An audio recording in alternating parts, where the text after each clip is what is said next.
La déclaration du ministre iranien des Affaires étrangères jeudi dernier, exprimant la volonté de son pays de normaliser et développer les relations tant avec l'Égypte qu'avec le Royaume du Maroc, n'a visiblement pas été bien accueillie en Algérie.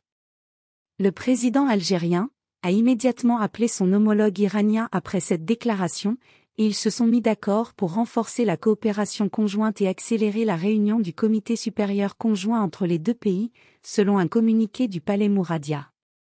Cela survient à un moment où l'Iran, tout comme plusieurs autres pays, s'apprête à réviser ses politiques et positions concernant plusieurs questions dans la région arabe, en raison de la perspective imminente d'un nouvel accord nucléaire avec les États-Unis d'Amérique, comme rapporté par le journal Washington Post citant l'ancien émissaire américain au Moyen-Orient. De plus, le récent rapprochement entre l'Arabie saoudite et l'Iran est perçu comme une opportunité pour résoudre certaines de ces questions.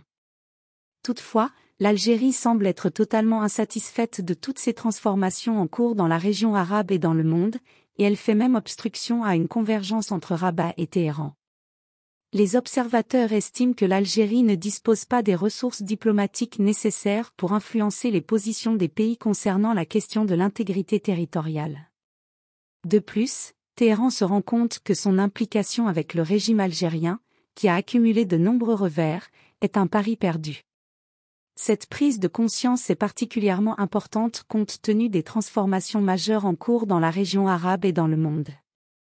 L'expression de la volonté de l'Iran de normaliser ses relations avec le Maroc s'inscrit dans le contexte du récent rapprochement entre l'Iran et l'Arabie saoudite.